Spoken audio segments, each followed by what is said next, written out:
All right, the much neglected E55. Gonna try and do spark plugs. Oh my goodness, look how bad this looks in here. Spark plugs, spark plug wires, and valve cover gaskets. I did end up getting everything from fcpeuro. Went with Bosh for the plugs and wires, and then they had the OEM valve cover kit that came with valve cover gaskets, 5900, the breather hoses, a little extra hose thing, and one more breather hose.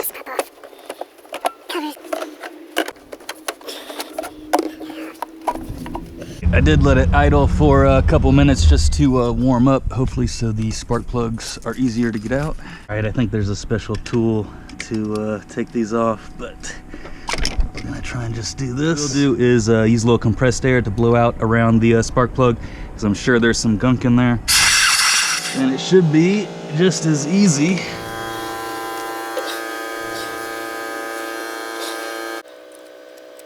Carefully remove it. Looks toast. Should definitely run better with the new set. Looks like somebody greased these up like crazy, the old ones. Not too warm, but at least they came out. Super plus, who even knows what time that was. Okay, so all the spark plugs should be pre-gapped. I am gonna double check them just to make sure they're close, and then we'll put them in and torque them to spec. Would you look at that? It's right in the dang doll manual. Electrode gap, E55 AMG 0.039 or 1 millimeter. And there's the damn old torque. I knew it was 22 foot-pounds, 20 to 30 newton meters. I think usually when I was at the dealership, I always did around 22 or 24. But anyway, 1 millimeter, so all the spark plugs are good. And then we'll do about 24 newton meters. Just to verify the gap, we're looking at 0.1 millimeter, which is right at, what is that, 40 or 0.39. So we're right between 0.039 and 0.040, which is right at 1 millimeter. So perfect, let's put this in. Insert, try not to pick up a lot of debris on the way in. I'm not going to add any anti-seize or anything to the threads. It looks like they were pretty greased up whenever they were done last. So. I think I said, yeah, we're doing 23 newton meters. There's 23.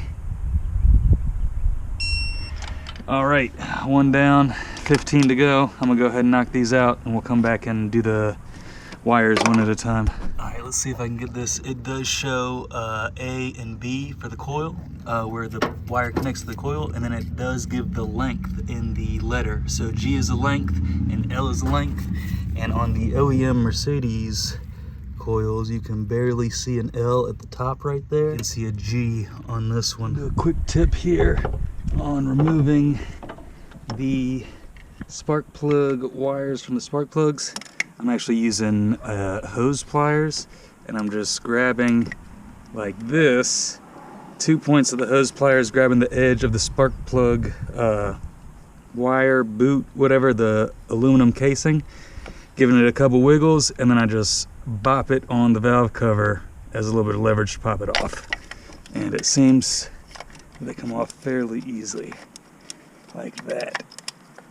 Just trying. There we go. They just kind of bop off like that. Just kind of get them out of the hole, and there we go. All right, after the coils are off, we've got 4 long E10 bolts in the valve cover breather cover right here, and then there's 7 shorter E10 bolts around the perimeter. All right, got the driver's side off. I did have to remove these 2 breather hoses from the valve cover breather port, and then for this E10 that was back here under the fuel line, I actually used one of these flex head spline drive 8 millimeters. I was able to sneak it in there, get that last little bolt off, and then you can just kind of squeeze the valve cover underneath the fuel line in this PVC line. For the passenger side, we only have 2 long boys and 9 short boys on the bolts. 2 long ones go on the breather over here, and then we'll just need to disconnect that hose, and we should be able to take this side off. All right, driver's side valve cover off. We got 1, 2, 3 little T25 screws holding this breather cover onto the valve cover. Got those off. Now we'll just separate this. All right, now we got it off. I got this little parts washer here. I'm gonna clean everything as best I can. It actually doesn't look as bad as I thought it would in here. Not great, but not sludgy. It wasn't caked up with sludge on the inside. So I'm gonna run these through the parts washer, then rinse them off. I'll take this side off as well. 2 T25s for this breather cover, clean all this up. We'll move on from there. All right, Bondrite MCR 1001. This is like a sealant for the aluminum alloy that those valve covers are made of. Sometimes people will say that there can be some corroding or pitting or like some porous places in the valve cover where oil will actually leak out of the valve cover through those porous places. So this is supposed to just kind of seal everything and keep it from corroding. You can either do an immersion bath or a spray application. Because I only have a little bit, I'm going to use the spray application. It's 2 parts Bondrite to 3 parts water. So I'm gonna mix it up in this little spray bottle and just kind of drench the valve covers, see if this does anything. All right, got about 100 milliliters of Bondrite. Gonna add water up to 250 milliliters. That should give us a 2 to 3 ratio. All right, so the process here is to clean it. They recommend using one of their Bondrite products. I just ran it through my little parts washer. They didn't say to rinse it really well with water. Next step is to spray the Bondrite solution on. I think they recommend every 15 to 30 seconds. So I'm gonna try and keep it kind of drenched and moist for about 5 minutes or so, and then they recommend rinsing it again very well with water, and then it should be ready to either reinstall or apply. Okay, so I think this is what people might be talking about, the pitting or corrosion. You can see it almost looks like paint flaking up, but I'm pretty sure these valve covers have never been painted.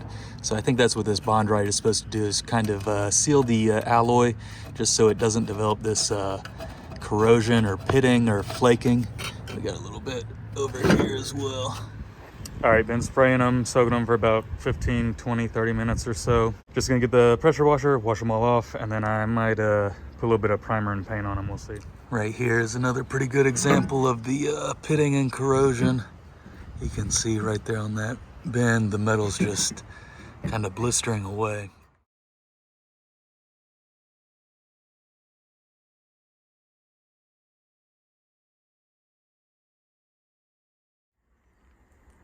All right, I did decide to paint the valve covers. Saw those little spots of corrosion. Thought the paint might help just seal everything up. I know it's not gonna stick because I didn't prep it well, but it is what it is. We'll see how long it lasts. Will at least look good for some pictures. Sealant path for the valve cover breather covers. Basically, you just follow the outside line, inside line, and then a circle around all the holes for the bolts. Don't need to use a lot. I think it only calls for like a 2 millimeter bead. All right, not perfect, but I got the sealant all around where we needed to go. Went around each individual hole and all around the perimeter, that one little spot. I think it's close enough. We're gonna pop it on here, and I think I saw the torque for these bolts to be somewhere around 8 Newton meters. I'm gonna put my torque wrench on it and see, it might go a little bit less than that. All right, so we got the 3 screws in this breather cover. I only got up to about 4 Newton meters. I'm not sure what it should actually be, but that's just where I stopped. And you can see a nice little bead coming out of the side here. That's kind of what you want uniformly all the way around. Didn't quite get what I was looking for on this side, but there should be more than enough in there to seal everything up. If not, I'll just pop this off and reseal it. Tried to go a little bit heavier on this one. I did cut a little bit more of the tip off on the RTV tube there, so we'll see what this looks like when it gets all torqued down. And you can see we got a lot more little squeeze out on the edges. Just kind of depends on how much you want. This is a little bit more forgiving. You don't have to be as exact, but as long as there's a decent bead in there, it should seal up pretty well. All right, we got the valve cover gasket for the left side, driver's side head on. This is the driver's side, right? Yes. Driver's side, so we're gonna go open the hood. See if we can put this on. All right, got the driver's side on. Did have to wiggle it in, just move this PVC hose up and wiggle it right under the fuel line right there. And then just move these hoses. You can actually take them all the way out. I left them in for now. You could take these out to get a little bit more wiggle room. And then I just barely lifted it up, went around with my fingers, made sure the valve cover gasket was still in place, and it is, so it's ready to bolt down. Passenger side valve cover gasket. Passenger side valve cover gasket is in there. We're just gonna remove this little cloth and then wipe the sealing surface and bolt this one down. All right, got both side valve covers on. All bolts, valve cover bolts torqued to anywhere between like it's about 7 Newton meters. Some a little bit lower, some a little bit higher, but I think that'd be fine. Everything should be nice and tight and sealed up. Now we're gonna replace these vacuum lines in the back. All right, we got, I think, 4 PVC lines, a couple of these little couplers, not sure where those go, and a little air distribution block piece. So we're just gonna take these off one at a time and replace them. All right, to get to these vacuum lines, I think it's gonna be easier to remove the MAF, or the mass airflow sensor. I'm not sure if we can pick this up, but there's just 2 little tabs on each side that kind of lock it into the intake manifold. Just gonna push those out a little bit, see if we can rotate this up a little bit, and then there's a little clip on the back. All right, once you get these 2 little tabs off, and I think this just holds the PVC hose right here. Just takes a little bit of wiggling and this one little clip on the back. Then we can rotate this out the way.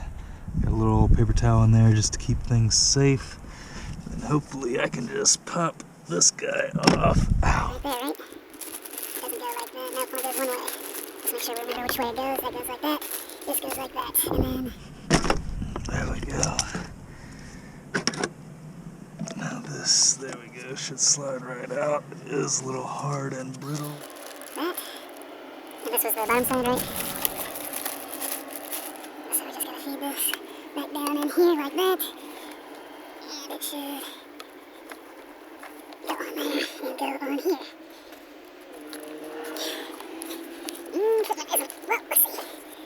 Fitment isn't, well, let's see. There we go. Fitment isn't perfect, but I did put it on backwards, didn't I?